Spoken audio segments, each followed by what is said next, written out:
Hello there, this is Knightlightnin. And this is WhoFartd.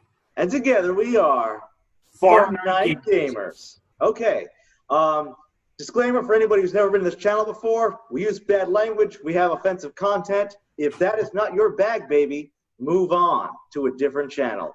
And make sure to check out the timestamps in the description below. So if there's a specific segment you want to look at or a particular subject you want to see discussed with us, you can jump right to that timestamp. And Mike, you want to say something about earmuffs? Exactly, that's what I was about to say. And if you got little kids in the room, earmuffs. Earmuffs. Okay. So, today is a special video. We have a presentation. We're going to go and break down speed meter. Okay, because this is a concept that is very easy to misunderstand. Speed meter gain versus speed gain. There's actually a world of difference, and we're going to break that all down for you. Okay, so this is the Need for Speed presented by Fortnite Gamers. And let's get into it.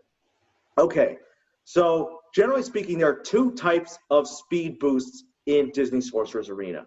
The first is character speed. So let's say your character is 100 speed, you gain 10%. That means your speed is now 110%. Shan Yun is a perfect example of a character whose leader ability gives you a bonus to your flat character speed. Okay, now, the thing we're really going to talk about today and highlight and explain is this bad boy right here, speed meter gain. And why are we talking about this? We're talking about this because if you earn, let's say, 5% speed meter, that is actually not the same thing as gaining 5% speed. There are actually different numbers. I'm going to go over the concepts of what we're discussing so it'll be easier to understand and actually break down the math. So first of all, it's not just the difference, but speed meter gain, when you talk about the same numbers or numerical values, comparing apples to apples, it is always a greater boost than character speed gain. And we're going to get into that right now. Okay, so showing a basic example. These are speed boosts. So let's say we have Jackson Storm and Lightning McQueen, and we have a race. And in the racetrack, finish line is 100% speed meter, all right? Now let's imagine Jackson Storm races at 100 speed, and Lightning McQueen races at 90 speed. So Jackson's just a little bit faster than Lightning in this situation. And let's imagine Lightning McQueen gets a 10% speed boost. What that means, 10% of 90 is 9. His final speed then becomes 99. Okay, so let's see what happens when they race, when Lightning McQueen gets this 10% speed boost, all right? What happens is, right here, by the time they finish the race, so the first person who ends that finish line or crosses that goal line, Jackson Storm's at 100%, Lightning McQueen is at 99%. So he's just behind Jackson Storm in this example. Again, we're just talking about flat speed boosts, okay? And there we go. Jackson Storm is our winner. Now, let's change the game. Speed meter boosts. Same situation. Jackson Storm is 100 speed. Lightning McQueen has 90 speed. But this time, instead of gaining 10% speed, he's gaining 10% speed meter. Conceptually, this is the difference. Lightning McQueen is jumping up in the track. So think of it like Lightning McQueen is starting at like a 10-yard or like the 90-yard goal line in football, as opposed to Jackson Storm, who's starting at the 100 line. So even though Jackson's faster, Lightning has an advantage because he's starting farther ahead. So let's see what happens in this situation. So right there, Jackson Storm in this situation has to travel the full 100, whereas Lightning only has to travel 90. So let's see what happens. In actuality, they tie in this situation. And we're going to get into the math of why. But for this right now, Jackson Storm is faster, but he has no speed meter boost. But keep in mind, he has to travel a longer distance. And Lightning is slower, but he's getting a speed meter boost. So he's traveling a shorter distance. He's not really moving faster. He's just traveling less far to accomplish the same goal. And in this specific example, using these specific numbers, Lightning's effective speed is exactly the same as Jackson Storm's. Now, sometimes you're in the PvP arena, you're in the Sorcerer's tournament, and you see yourself tiered up with the same as somebody else. This is important to keep in mind. What happens is when you are tied in a match, the game does a coin flip to effectively see who is going to go first. So your Shan Yuns are tied, or say they're going first. It's a coin flip to see who actually goes first. This is why you could have the same mirror match with someone over and over again and have completely different results of which characters go first. So let's get into the math of calculating effective speed. So this is for all you nerds or wannabe nerds out there, all right? This is the math. You take the person's character speed. Now what we're doing here is calculating effective speed when somebody gains speed meter. So you take the character speed, you multiply that by 100, and you divide that by 100 minus the speed meter boost. Let's give an example. Say we have, again, Lightning McQueen. His character speed is 90.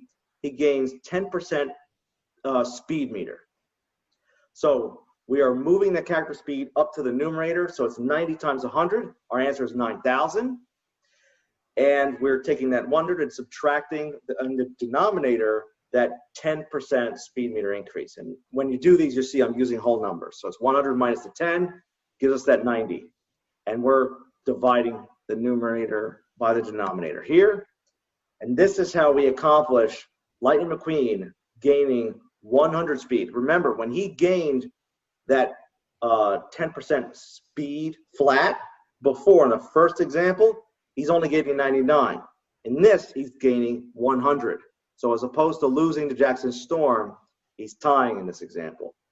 Let's take, now, I know that sounds very small, but let's use bigger example. And as more characters come in this game and people get faster, there's going to be more speed meter gains in this game. Let's dive into a bigger example of what we're really talking about here. Say we take Jackson Storm. His character speed is 100, we imagine, and he gains a 50% speed meter increase. I'm sorry, that's written wrong. Imagine it doesn't say speed meter, my mistake. He's gaining a 50% speed increase. He's actually gaining 150 speed in this case. I'm gonna have to change this up. But okay, let's keep going. So his speed is 100, he's gaining a 50% speed increase. His total speed is actually 150. Now, take our formula for gaining speed meter, and we use those numbers. His 100 speed with the 50% speed meter increase. What's actually happening here is Jackson Storm in speed meter gain is actually gaining a total effective speed of 200. So look at this difference. 50 speed. You're using the same number, 50. 50% here, 50% there. 50% flat speed bonus is giving Jackson Storm 150 versus 50% speed meter bonus is giving him 200. So the difference is actually 50. And in this specific example, the speed meter gain is 33% faster than just the flat speed gain. So that's what we're talking about. This is why speed meter, if it's a small speed meter gain, but it's on an incredibly fast character like Dash, it can make a tremendous difference. So even though you think it's all the same, it's really not.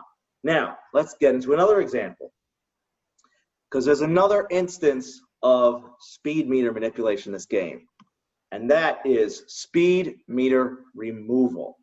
So let's pick the guy that we know has this, okay? And let me jump to this example. You actually use the exact same formula for this, okay? The formula doesn't change. But remember, when you're talking about speed meter removal, say Mickey's brooms, where you're removing speed, 10% speed per hit, in the denominator, you're subtracting a negative number. because you're taking the speed bonus is actually a subtraction. It's a negative.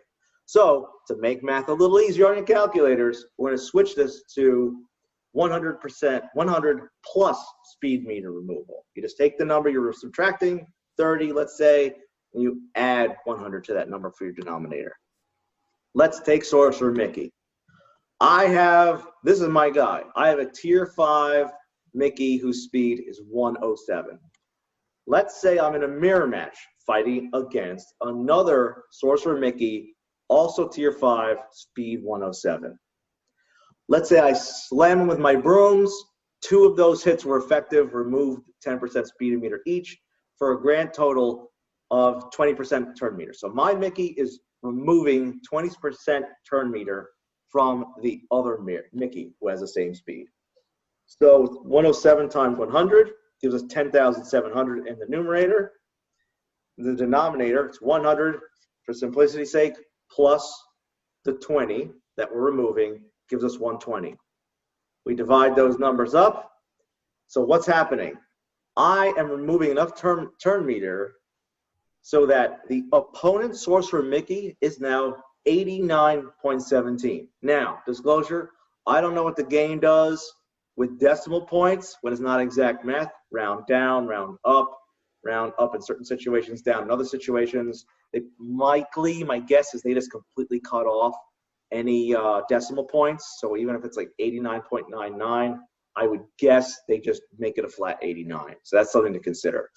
But look at this, 20% speed meter removal from a character who had 107 speed in that turn is effectively dropping all the way down to 89. This is why when you see in your battles, that bottom left section, when you see the order of events of characters who are going, you'll see when you remove speed meter from a character, how far down in turn order that character can go. They could be going next to going like third in line. So I just want to give a special thanks to my man Hero on Discord, who once upon a time broke all this down to me back when I was playing Star Wars Galaxy of Heroes. So if you guys have any specific examples of things you want to run, the math's not working for you exactly, you can always send us messages and we'll get to it. So WhoFartd, give me your thoughts or anything you want to follow up with. So I would just like to add that this was very interesting perspective to look at, because I was convinced there was a lot of people cheating in PvP because I was going up against 5-star teams that were going before me on equal characters. But there's a really great point that Knight made to me that made me realize, and maybe sometimes people don't think of it this way. Speed increases only occur on gear increases. Right. Speed does not increase on levels. So just because you level up a character, just because you go up stars on a character, does not mean they get faster. That only impacts their defense, their health, and their offense. Only on gear can you potentially add any speed. So remember that if you're going after equal or similar speed characters, the reason that is occurring, unless they're equal when the coin flip occurs, the reason usually happening is because your opponent has gone, even if you're the same gear tier, has gone likely done and put in the speed gear. So that way they're 2 to 5 points faster than someone who has it on the same gear tier, regardless of your star or levels. Right, because I think you can see the flat tier number, but you can't see if this is like gear 5.8 or 5.0, like how close they are to the next tier as an example. What would be interesting is imagine if you had a situation, because theoretically this is possible.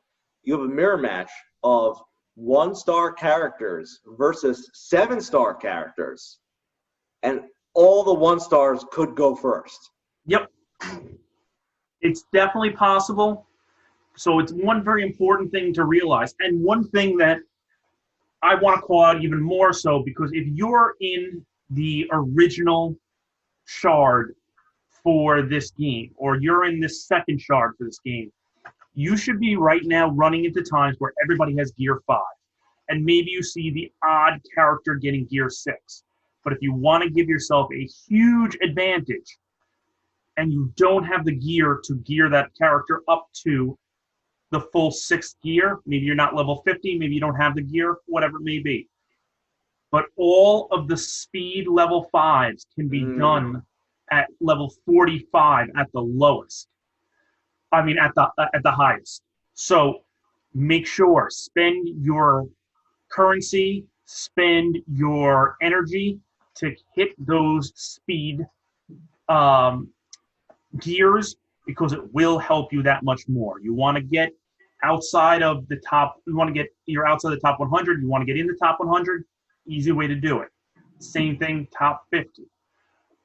I think that in the first shard, you're going to see more gear 6s, so this may not be a long-term answer, but I think the shard, for example, that Knight is in, that's that second shard, it's going to be a huge difference. Right, and you could compare that to whatever shard you're in. You know, if you just started the game and a lot of your, you know, if you started the game maybe a few weeks ago and you're just against a lot of tier 3 characters, go after the gear if that gives you those speed bonuses first to beat out those other tier 4 characters. Because even if you don't tier them up, like click the tier button to get all the gear, if you have all the speed requirements attached to get to the next level, but you haven't actually gotten there yet, you're actually the same speed.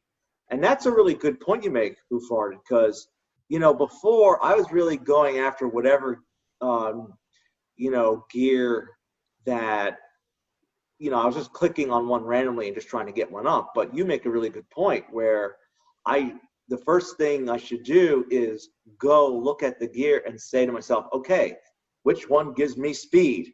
And go after that. Because especially in this game, you know, potency is like, okay, it's not great. You know, it's not like offense or to your point, speed.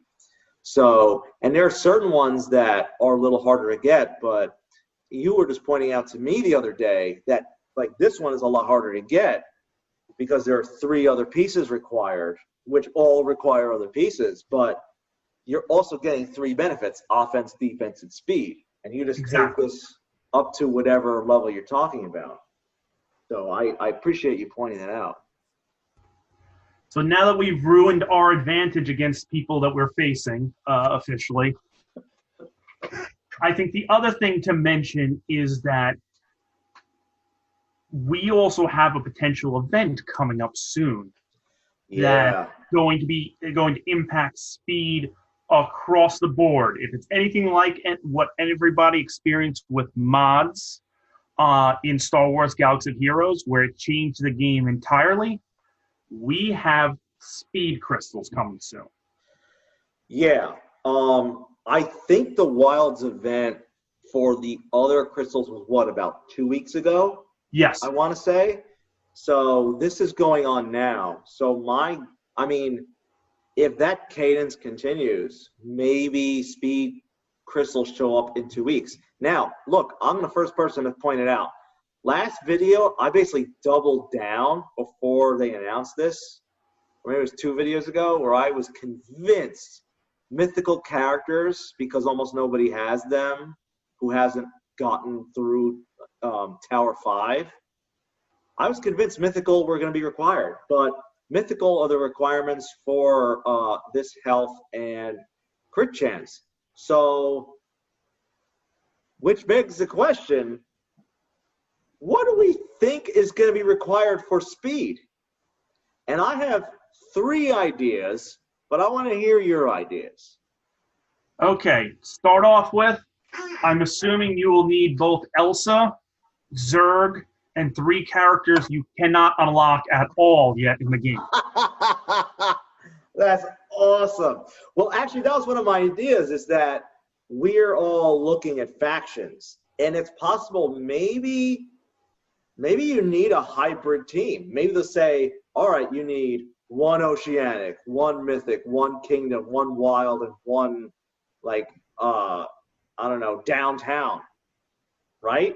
Those are the 5. I'm holding out hope that the requirements will be Jasmine, Aladdin, Shan Yu, Big Bad Wolf, and Jack Sparrow, and they all need to be 7-star. Because that's what you have.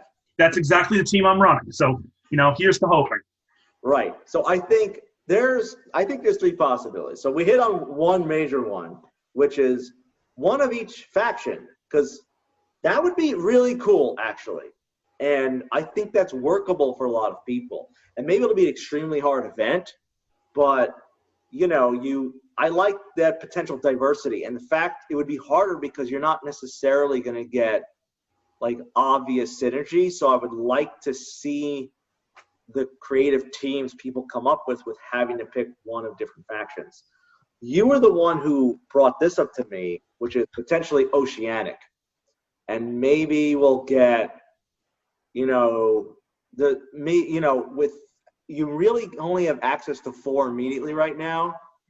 Davy Jones, I don't have yet. How far up with you are you with Davy? I will have him unlocked by the end of this club conquest. Okay, so you're definitely ahead of me. So it'd be interesting to have crystals unlockable only with a club conquest accessible character. I think that's interesting. I think maybe they'll activate Maui and Stitch and make them farmable in some event or some node. So we already have a hint that Stitch is coming. They already said, and I'm going to butcher it, I've never seen the movies, but they basically said like Project 626 or something is coming, and they just gave us that new emoji. Yeah, exactly. So that is an interesting hint. And that's why I think something, if it is Oceanic, they're not going to have Davy Jones as a 5th person requirement because you can't really milk that properly, monetarily speaking, because releasing speed crystals where the only way to get Davy Jones or the 5th Oceanic character is just do more club conquests, it doesn't make sense where the game is going to want to say, hey, we released Stitch today, and speed crystals require 5 Oceanic, and that's in like 48 hours. I would imagine something more like that could be happening. As we learned with Star Wars Galaxy of Heroes, the idea of this game is to make as much money from people panic farming as possible for your elite characters or your elite let's call it ability enhancers. So I agree that I think Stitch is going to come about 48 hours before the speed crystals come. And it's going to be like, okay, we assume every one of you doesn't have Davy Jones. And if you do, you've only got him at 4-star. So therefore, you desperately need Stitch. Break out the visas because it's time to spend some money. Right. Now, you thought I was a little crazy when I mentioned this to you over the phone, but there is one other possibility. When you go through the filter list, okay, you have all these tags, and then you begin the real faction tags with like Downtown, Kingdom, Mythical, Oceanic, and so forth, right? There is one tag that is on this list, in that faction list, before you get to where movies are listed, and that is right here between Wilds and A Bug's Life, and that is the Princess tag. And I think it would be really cool, and again, this may not be for speed crystals, but I think it would be really cool if they released an event where, yeah, you need 5 princesses, and guess what? Lo and behold, there are exactly 5 princesses in this game. We know we really want more than that. There's a lot of classic princesses we want added to this game, but it seems more of a coincidence to me that you have exactly the amount of princesses you need to make a full team.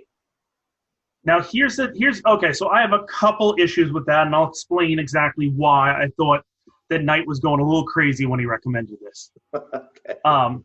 First off, the most obvious thing is I can't speak for Pocahontas. I can't speak for Mulan, and I'm assuming Mulan's going to be a butt kicker, just because she's an attacking style character. Period. Everyone I've heard who has unlocked her says she's incredible. Yes. Okay. But the problem is, I've been playing this game for like 9 weeks now, and I have not seen a Mulan event. No. There is one that I've heard from the beta players, but it has not come out yet. I see. So here's my problem, though. Let's assume Mulan's a butt kicker, but let's go back to the 4 other characters. Sure. Okay? I can't opine on Pocahontas, but I don't see Pocahontas being anything more than a support-level character based on who she is in the movies. She's not an attacker. She's more a strategist. Right. So you basically got Jasmine, a very good support character. Ariel, at best, mid-tier. Some utility, but once you get past level 40, it's got a little bit of a niche because she's oceanic, that's it. Merida, move on, nothing special at all. That, though, to me, doesn't scream, this is going to be something I can beat levels with. So I would assume that even if Mulan came tomorrow and is the butt kicker that we've heard, this is not enough. That we need a Belle. We need one of the Frozen characters. I don't know if any of them are princesses, but I'm assuming there's got to be one in there that's a princess. It's Disney. That's how they work. Most people definitely consider Elsa and Anna, especially, a princess. Okay, yeah, exactly. So unless they change some tags... But they're already tagged, it's interesting. And I don't see those tags changing because you wouldn't have just released characters and then be like, oh yeah, we're making a change right now, not because it's a balance issue, but because we just don't have enough princesses. You see, I acknowledge exactly what you said, with the evidence that this is not a group of characters who really could necessarily work together. But in my mind, that is almost also evidence that they would totally do that.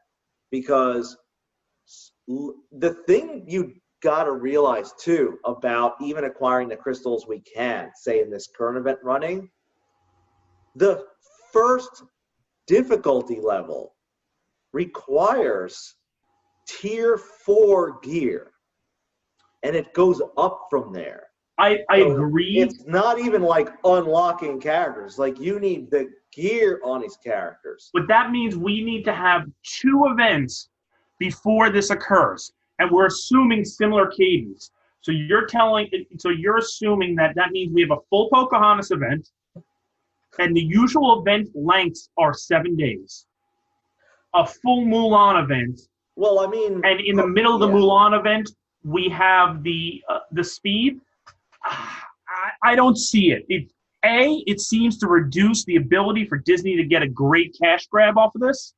With somebody new, you mean? Oh, somebody new. Because they like to milk the events as much as possible to get people to buy the crystal packs, to buy the shard packs, the whole shebang.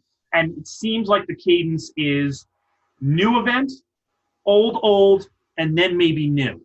So if they follow that cadence, there's not enough time before speed will come back based on what we've already seen with the 2 other crystal types. Right. I guess my skepticism is, let's put in a team that really doesn't work together at all. And, I mean, personally, my guess, speed crystal level 1, you probably might need gear tier 4, or actually 5. So, because if these are 4 speed crystals, which are more important, I'm saying gear tier 5 is going to be the minimum requirement for it. I'm still sticking with the fact that I think Oceanic's going to be the answer, because you can have the Stitch event before the next time that this is supposed to roll around, and you can milk as much money as possible out of people going, oh crap, speed's coming, let's wail on Stitch, and the present company included. Right. I am currently hoarding. I've got 12,000 gems, expecting that Stitch is going to be a butt kicker, just based on his or her. I'm not sure what Stitch is. Stitch is a they, He perhaps. doesn't have a princess tag, and most every female in this game gets a princess tag. So I'm gonna go with him. Let's go with it. And his he's holding 2 ray guns. To me, that hints attacker. And B, more importantly, tags. No, they don't have tags. No, it doesn't have tags. And B, more importantly, he has awesome ability names. And if you look at the characters that have awesome ability names, I know subjective, but they tend to be the best characters in this game. Interesting. That's interesting. I mean, because I hear what you're saying. In a way, it makes more sense for them. We have, 4 or 5 characters in this game that aren't in this game. So rather than introducing somebody brand new, just activate your bench, I guess we can call it, these bench characters. So on top of it, the other thing that I think that this is going to be a big impact character that's going to impact speed also is, again, I have not seen Lilo and Stitch. I have not seen Lilo and Stitch 2 or 3 if it exists. I don't know. Revenge of the Stith. Exactly. Revenge of the Stitch. So, episode 3. Exactly. You know, at least I know they haven't hit 9 yet. But there's not a ton of characters that I'm aware of that's going to come from these movies. So having that tiered, first you have to get one character, then you have to get the other, and the other, like they're doing the Fantastics, before you can get the elite one. Yeah. There's not enough core characters in these movies. If you've been to Disney World and you see the stuffed animals and the large characters that walk around, it's like Lilo and Stitch, and that's it. Yeah, I guess we can call them cosplayers. Okay, that works too. There's a better, I don't know if there's a better term, but yeah. And on top of it, Lilo is not in the let's call it shell characters as of yet. Every other character that we've seen that has come out so far has been a shell without description. Right. You know, and maybe when they drop Stitch, they'll activate Maui, because as opposed to Stitch and some of the other bench characters, he actually has a kit. But wait, isn't Maui a different movie? Yes, but, you know, if they're doing like an oceanic, they might, I wonder if they'll do like, if you're right in that it's oceanic characters, maybe they'll do like an oceanic week, well, where they drop like 2 of the characters, because Lilo does not have a leadership ability. In fact, I mean, Ariel has a leadership ability who is oceanic, but it's not like... It's terrible. Let's be honest, it's terrible. Oceanic ability. It's nothing special, and the fact is, with oceanic, you need an elite leader, and my assumption is Davy Jones is not that elite leader. So yeah, there has, to me, that's the biggest thing that's missing with oceanic, is that there's no clear leader. And as much as Stitch's character may be a butt kicker, from what I know, Stitch doesn't speak English or any like standard language, so I'm assuming he can't lead a group. And so therefore, there's odds of not leading. And I don't know about Maui from the movie. Maui has a leadership ability that gives his teammates 10% chance for a teammate to assist when they use a basic attack. Yeah, but okay, so let's put this in context. It's weird though, because I'll be honest, these percentages in this game really don't jive with my play experience, because Jasmine has a 15% chance, I think, to do her passive, which is to heal healing ability and give someone continuous healing, I swear to you that activates 30% of the time. Well, let's put it this way. Like at least if it's a 15% chance, that means as long as there's nothing else stopping it, that means on average every 6.5 turns, you see her do that. Yeah, and I've seen it happen almost every single match. Yes, exactly. I don't go 6 turns. Yes, and it's not like my Jasmine gets 6 turns. Like if it's a long battle, if Jasmine takes 6 turns. Let's put it this way. If the expected rewards on any shard is supposed to be at 30 to 33%, and it never hits that, it's almost like they've used opposite math for the actual percentages of occurrence for things in characters. So like they screw you on your farming, but they help you in your battles. Right, yeah, and because there's percentages that really seem whack to me. Like Jasmine's seems that it triggers a lot more often. Mickey's seems like it almost never happens. I didn't upgrade it to the next level. I mean, I have it set at 10%. Maybe that 15 is a magic number. Maybe there's some glitch where 15 becomes like 35% or something. But I mean, Jasmine's passive also doesn't have a cooldown, I believe, which allows it to potentially trigger every single turn. But like you said, if you have a match where Jasmine's going, if you see this ability trigger every single match, I mean, that really shouldn't happen. And there are matches I go through. She does it every single time, like all the time. She's throwing that continuous healing around. Is this a good segue to discuss another Jasmine? I think this is the exact point where we should discuss the new Jasmine, the alternative Jasmine, if you will, the evil twin of Jasmine. The evil twin of Jasmine. This brings us to our fake news section of this channel, and we get this new character right here, Jasmine the Red. Now, first thing I want to point out is her ability names are the same, but their abilities, speculation here, of course, are different, as is implied by the pictures on those abilities. So WhoFartd, talk to me about Jasmine the Red. Okay. Well, first off, definitely a lot meaner, just off of demeanor. That, you know, it's kind of like those old cartoons where you like had the good guy who had no mustache and the bad guy who looked exactly like the good guy but had the mustache that made him nefarious. The curly mustache, yes. Exactly. You know, this is the exact equivalent of it. Yes.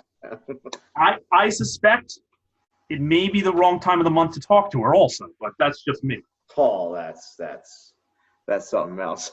I believe we're referring to her clothing. Of course. Yeah, I'm gonna hold back the next comment I was about to make. Let's not go there. We want to be a gender-friendly channel. Okay, getting into our basic. Suitors beware. So, come on. In the 90s, how old were we when this came out? Guess? Yes, 7, 8. Okay, so you're 8 years old.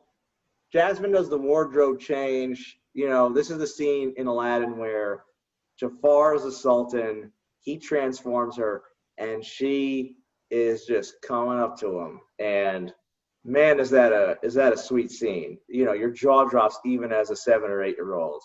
A very sensual princess, shall we say? So, suitors beware. This is definitely a seductive kind of move where maybe you charm a character, but maybe as opposed to Jack Sparrow's charm, you also get stabbed in the back. What do you think? See, that's what I was thinking, is that this was an attack and a charm at the same time. That maybe you charm everyone but one character, and you attack that one character. That everybody's kind of like so swooning over and charmed They don't notice as she stabs one character on a way out. Oh, interesting. I like that. I like that. Moving on to her first special is Raja. Now, Raja was just summoned in the previous, in the original Jasmine character we have existing in Disney Sorcerer's Arena. However, this to me may scream a little more like meow. Like, first of all, this is I'd like to call out. Cat. I'd like to call out that this Raja will also have a nefarious little mustache too. So that way you know the difference between good Raja and evil Raja. I see. I think maybe. Do you think Jasmine potentially gets a personality change and imitates Raja, particularly in a nighttime scenario? I think that's definitely plausible. So what do you think about her second special, Acrobatic Assault, with the backhand ready to go? So to quote a actor who provides a voice in a similar movie, in a similar Disney movie, I think she's about to lay the smack down. Ah, there you go. So I think she's, you know, keeping that backhand fresh. And I tend to think that there's probably something like flipping in, kicking the character, and just backhanding them at the end. So maybe it's a multi-hit. Maybe it's kind of like the Shan Yu headbutt, that it's kind of like kick, kick, kick, slap, like a delayed slap at the end. Now, do you think they'll add a tag to the game, Masochist? So this Acrobatic Assault does damage, but if you have the Masochist tag, this actually gives you health because you just like it so bad. You like it so rough. I didn't even think of it that way, but I think that it's definitely plausible. I bet Shan Yun and Big Bad Wolf would definitely have that tag. I got that feeling. Now I'm getting this image of Big Bad Wolf, like equivalent in The Mask when he's like first seeing Cameron Diaz. Yep, exactly. That tongue just hanging out exactly over the floor. Exactly. Okay, and we believe in this sultry pose as depicted in her last ability, the passive ability called Free Spirit. Now, in what way, WhoFartd, do you believe she is a free spirit? So there are so many jokes to be made here. I'm going to try to skirt around most of them. I would say that I think this plays off of the charm, but, you know, I think that Jasmine the Red is that shifty, you never know whose side that she's aligned with. So maybe it's something that for a turn, she acts like she's playing for the other team, and then she stabs multiple characters in the back, and then returns back to your team. Oh, I like that. I like that. Do you think, now, tell me if this is really bad. Well, for sure it is. I'm just saying it. If she is such a free spirit, if she is, shall we say, borrowed by the other team and passed around a bit, is there a debuff that might spread from character to character on the other side?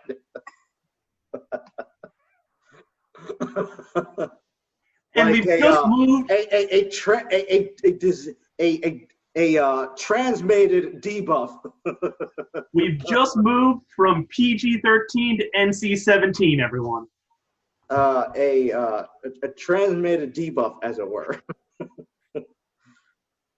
One you might have to get tested for? Yes. One you may need a shot for later on. Is the buff back penicillin? Oh my God! Wow. I'm gonna say that's as far as we should go with this, but anyway, we are Fortnite gamers. Please please subscribe to our channel. Any suggestions, anything you want to see, please let us know. We appreciate your comments. And we will catch you next time. Have a good one, everyone.